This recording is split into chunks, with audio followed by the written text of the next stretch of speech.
За Монгол Улсын эдийн засаг бол өнөөдөр уул уурхайн салбараас шууд хамааралтай байгаа. Тэгээ эдийн засгаа бид төрөлжүүлэх хэрэгтэй гэж ярьдаг. Тэгээ төрөлжүүлэлийг гэхээр хөрөнгө, мөнгө босгох хэрэгтэй болчдөг.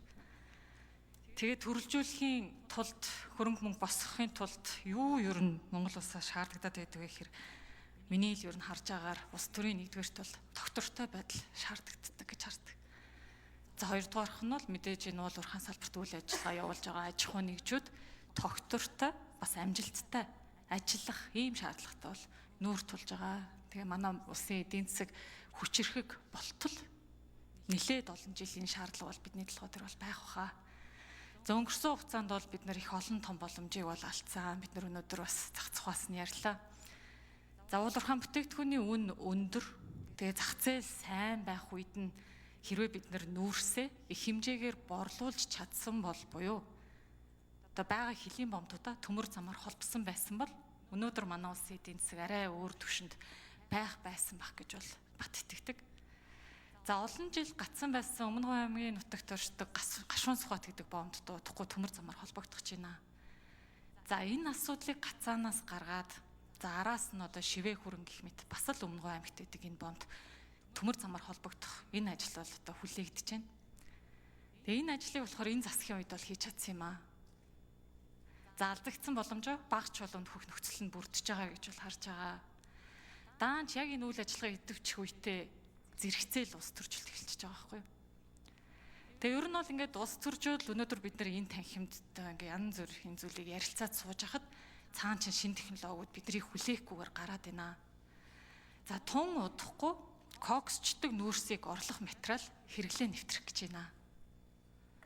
За өндөр технологид ашиглагдаж болох өөр олон түүхийдэг Монгол улсаас бас худалдах бүрэн боломж бол байдгаа.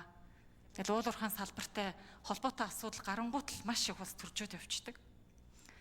Бас л 20 илүү жил гацсан байсан ураны төслийг бол энэ засгийн газар хөдлөж чадсан учраас итгэл хүлээлгэх ёстой гэж бол үзэж байгаа. За бас нэг зүйлийг онцлоод хэлэх хэрэгтэй байна. Энэ болохоор мэдээж үндэсний баялагын сангийн тухай хуулийг 2024 онд баталсан явдал. За уул уурхайн салбарыг бол одоо нэлээд тийм эсэргүүцэлтэй тулдаг салбар гэдэг бид нар бүгдээрээ мэдж байгаа. Иргэдийн дэмжлэг бол маш хэрэгтэй байгаа. За энэ иргэдийн дэмжлэгийг олж авахын тулд бид нар хуримтлалын сангаар дамжуулж бий болгоно гэж үзэж байгаа. Өнөөдөр ийм Монголиа платформ руу ороод харахад ер нь уул уурхайн төслүүдээс эдийн засгийн үр өгөөж нь хүн болгоны нэр дээр хэр хэмжээгээр ирж байгааг нь бол харагдаж байгаа. За яг хувь гишүүний хувьд бол энэ хуримтлалын сан яаж бүрдээд байгаа дэр бол шүүмжлэлтэй хандаад хэд хэдэн судалгааг бол хийсэн байсан юм ба. Тэг ер нь бол салбарт явуулж байгаа бүх одоо үйл ажиллагаа шудраг ил тод байх дээр одоо гарцыг боловсруулад гарцыг нь тодорхойлоод одоо ерхий сайдад болон засгийн зарим гишүүдэд бол тайлбарсан байсан.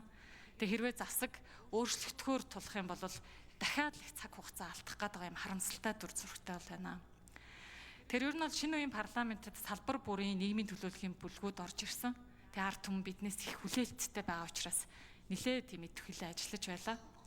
Тэр ерөнхийдөө нэг асуултыг ерөнхий сайдаас асуумаар байгаа юм. Хэрэв улсын их хурл өнөөдөр засгийн газарт итгэл үзүүлэх юм бол ойрын 3-аас 6 сарын хугацаанд гэж хэлээ л да. Ямар ажлуудыг хийхээр төлөвлөсөн байгаа вэ? Энийг тодорхой хэлж өгөх шаардлагатай байх гэж бодож байна. За хариулт өгье. Ерөнхий сайд. Засгийн газар төлөвлөж байгаа ажлынхаа дагуу л одоо ажиллана.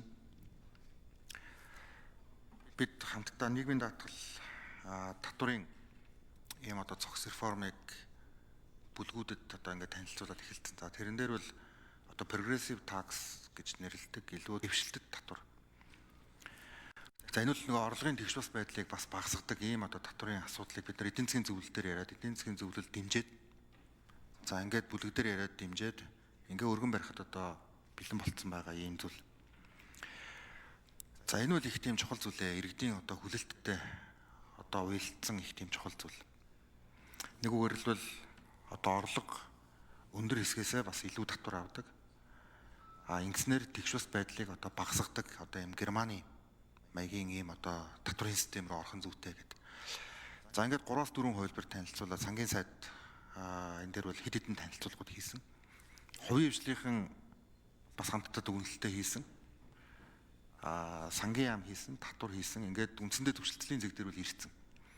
Тэгэхээр энэ асуудлаа ер нь бол хийн. За нийгмийн асуудлын хувьд бол бид нар боловсролын жил болгоод зарлалцсан ингээд явж байгаа тийм ээ. Тэгэхээр эх жил бол боловсрол дээр бас нэлээдгүй их хэмжээний одоо санхүүжилт тавигдахаар ерөн засгийн газар дээр бол төлөвлөдөд ингээд явж исэн. За төсчилсэн хөгжилтэй холбоотой хэд хэдэн тийм дэд бүтцийн асуудлуудыг бол бид нар бүсүүд дээр очиод улсын хурлын гишүүд болон одоо аймаг орон нутгийн удирдлагуудтай нь бол ярилцаад ингээд энэ чинь хэд дэх бүс дээр явж л бид нар 4-5 сая бол бид нар говийн бүст ажиллаж байгаа ихэд ийм асуудал болчихж байгаа.